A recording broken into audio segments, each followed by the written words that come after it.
The rain battered Portland's streets, a relentless drumbeat that mirrored the storm in Ethan Caldwell's heart. He stood at the altar, jaw clenched, as the officiant droned on about unity and love words that felt like ash in his mouth. Across from him, Julian Harper, his new husband, stood with quiet grace, his amber eyes flickering with something Ethan refused to name. Hope. Ethan, an alpha born into a legacy of power, had never wanted this. The Caldwell family, titans of Oregon's timber industry, demanded an heir to secure their dynasty. Tradition bound him to an Omega, and Julian soft-spoken. A painter with no wealth or name was the council's choice. Ethan's father had called it a strategic match. But to Ethan, it was a cage. He'd spent weeks avoiding Julian, barely speaking during their forced courtship. Now, married under a gray sky, he felt the weight of a life he hadn't chosen.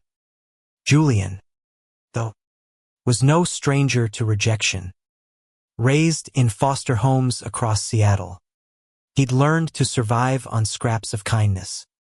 Being an Omega in a world that prized alphas meant hiding his strength behind a quiet smile.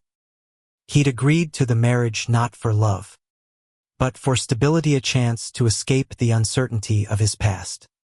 Yet, standing before Ethan, he felt a spark of something dangerous, a longing to be seen. The reception was a blur of forced smiles and clinking glasses. Ethan stood apart, nursing a whiskey, his broad shoulders hunched against the crowd. Julian approached, his steps hesitant but deliberate. "We don't have to pretend," he said softly, his voice barely audible over the chatter. "But I'd like to try, for us." Ethan's gaze hardened. "There is no us," he snapped, his alpha instincts flaring. "This is a contract. Nothing more." Julian's face fell, but he nodded, retreating to the edge of the room.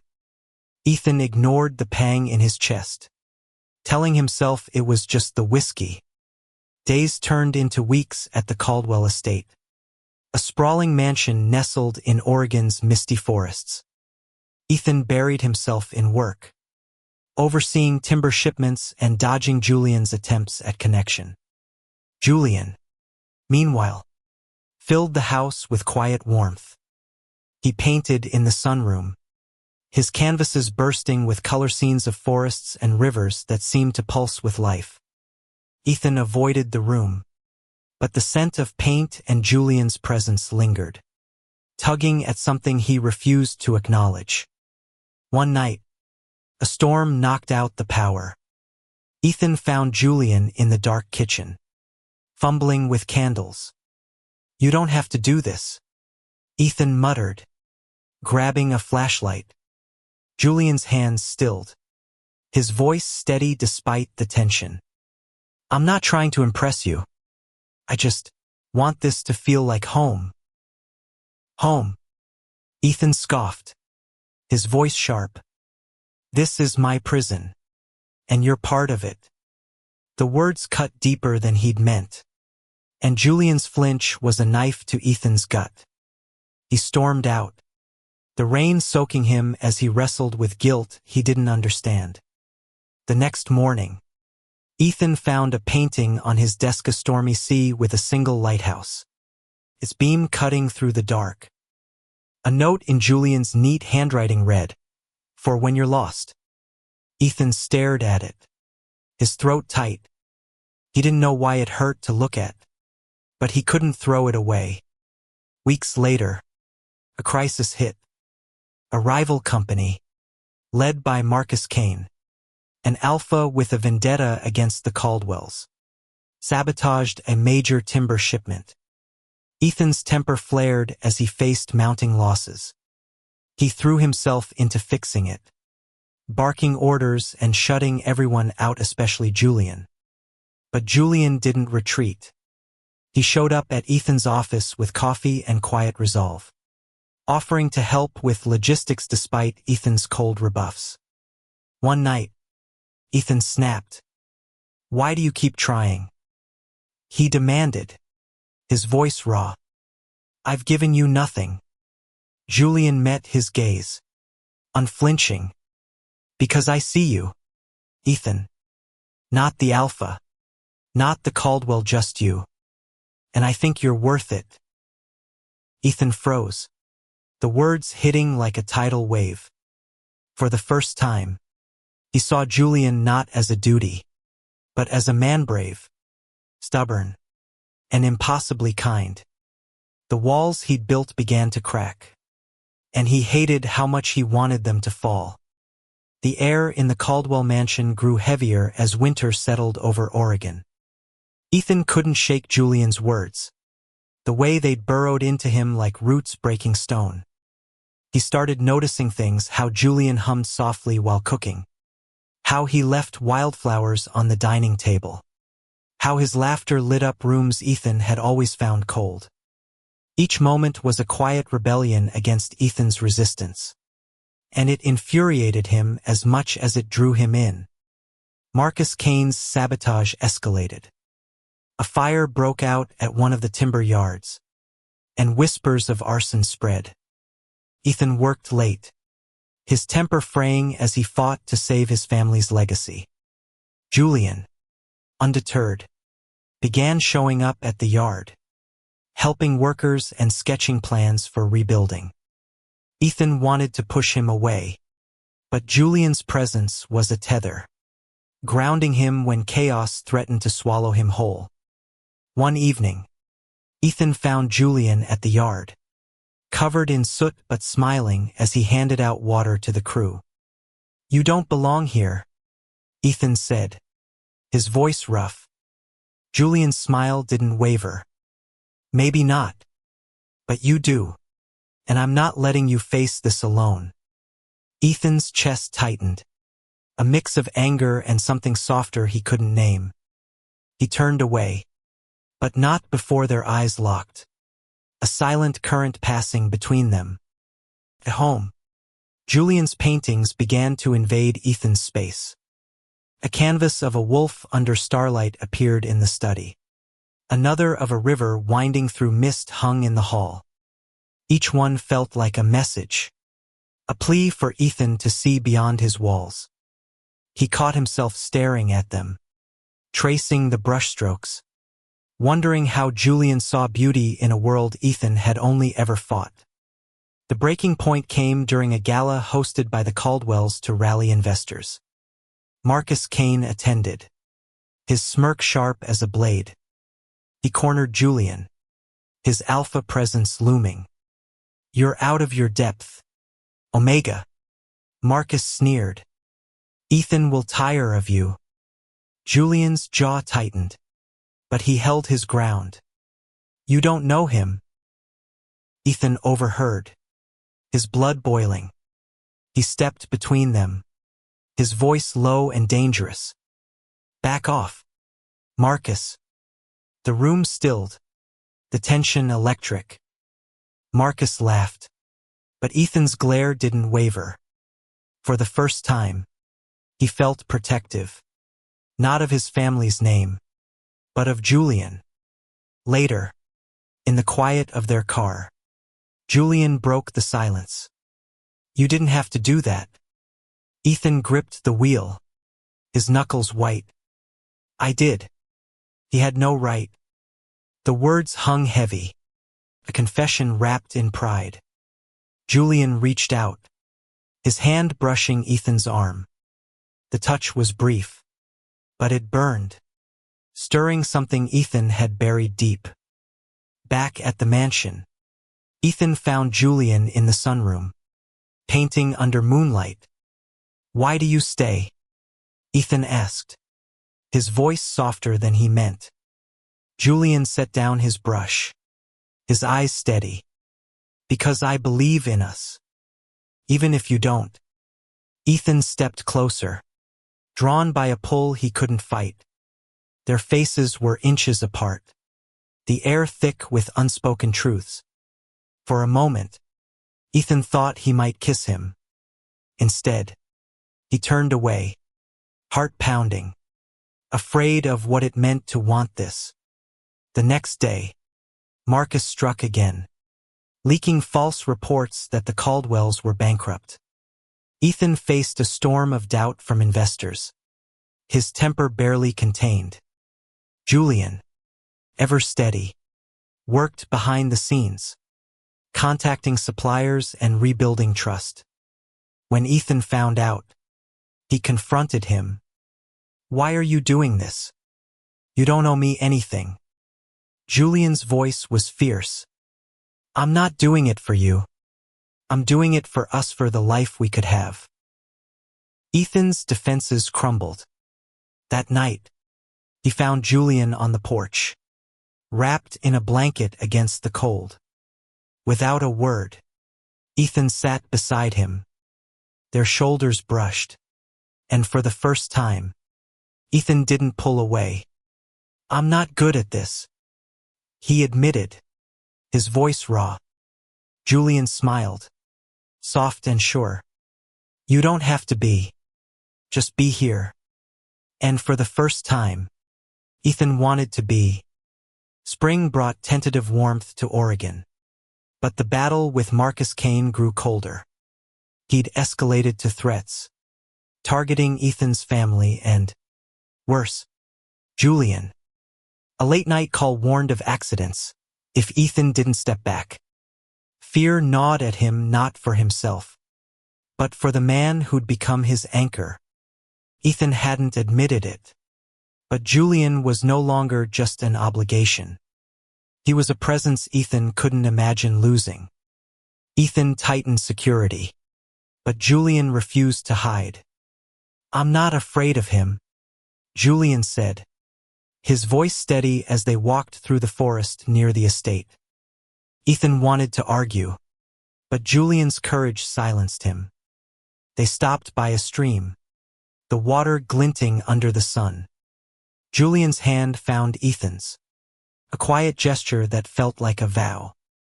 Ethan's heart raced, torn between fear and a longing he could no longer deny.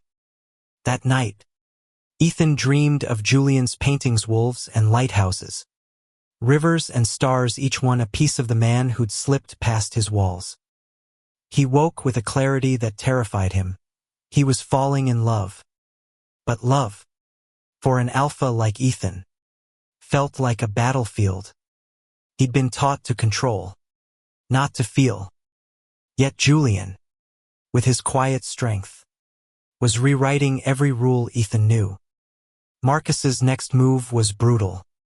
He bribed a council member to push for Ethan's removal as head of the Caldwell empire, citing his unstable marriage. The news hit like a punch, and Ethan's temper flared. He stormed into the council meeting, ready to fight.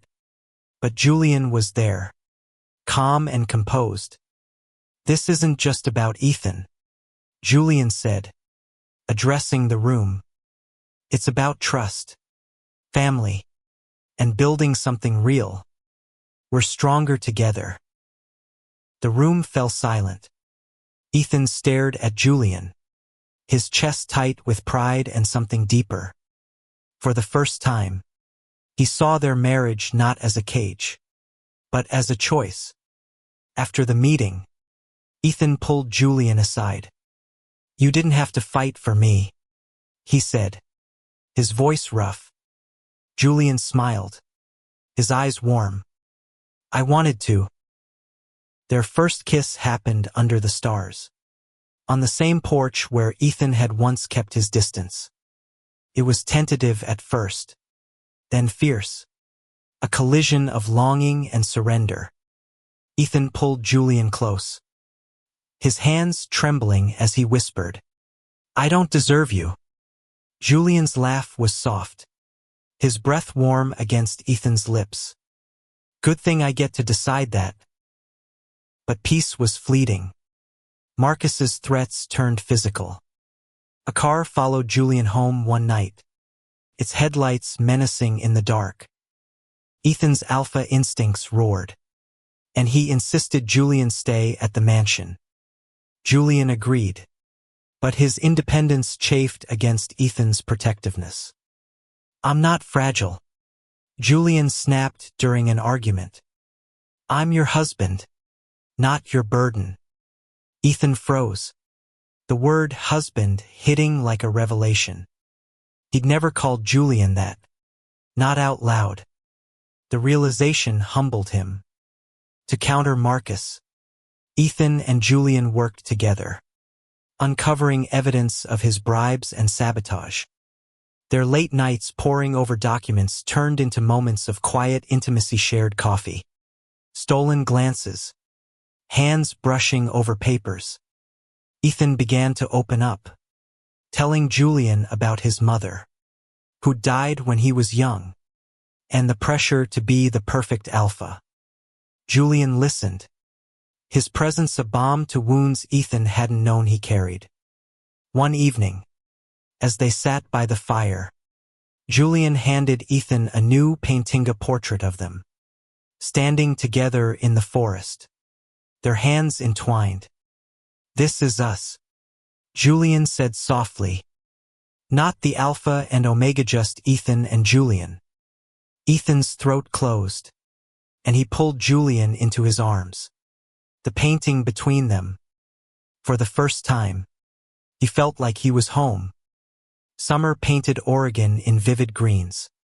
But the fight with Marcus Kane reached its peak. Evidence of his crimes was mounting. But he was desperate. And desperate men were dangerous. Ethan and Julian presented their findings to the council, exposing Marcus's corruption. The room erupted in chaos. But Marcus slipped away, vowing revenge. Ethan's instincts screamed to protect Julian. But he knew his husband was no damsel. Julian's strength had become his greatest ally. One night, Marcus made his final move. He lured Ethan to an abandoned warehouse, claiming to have evidence that could clear the Caldwell name. Ethan went, but not alone. Julian insisted on coming, his jaw set with determination. "We're in this together," he said. And Ethan, for once, didn't argue. At the warehouse, Marcus waited with hired muscle, his eyes gleaming with malice. "You should have stayed out of my way," he snarled. The confrontation was brutal. Ethan fought fiercely, his alpha strength a shield for Julian. But Julian was no bystander, disarmed one of Marcus's men, his movements swift and sure. Together, they subdued Marcus, tying him up as sirens wailed in the distance. The police, tipped off by Julian's earlier call, arrived to arrest Marcus. As they left the warehouse, Ethan grabbed Julian's hand, his voice raw. "You could have died." Julian's smile was fierce. "So could you. But we didn't." They stood in the moonlight, bruised but unbroken, their hands clasped tight. Ethan pulled Julian close, his forehead resting against his husband's. "You're my only home," he whispered, the words spilling out like a vow. Julian's eyes shone, and he kissed Ethan, sealing the promise they'd fought for. In the aftermath, the Caldwell empire stabilized. Ethan stepped back from the relentless drive to prove himself, delegating more to focus on what mattered. Julian. They rebuilt the timber yard together, Julian's designs turning it into a community hub. The mansion, once cold, was filled with laughter, art, and the scent of Julian's cooking. Ethan hung the portrait of them in the living room, a reminder of the life they'd chosen. Years later, they stood in the same forest where they'd first held hands. Now with a small crowd of friends and family, they renewed their vows under the pines, no longer bound by duty but by love. Ethan's voice broke as he spoke.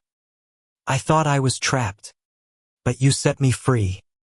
You're my home, Julian, and I'll never let go. Julian's tears fell as he laughed, pulling Ethan into a kiss that felt like forever. Their story became a quiet legend in Portland, a tale of two men who defied hate, fear, and tradition to find each other. Julian's paintings lined their home, each one a chapter of their journey. And every night, as they lay together, Ethan traced the lines of Julian's face, grateful for the man who'd taught him that love wasn't a cage, but a place to belong.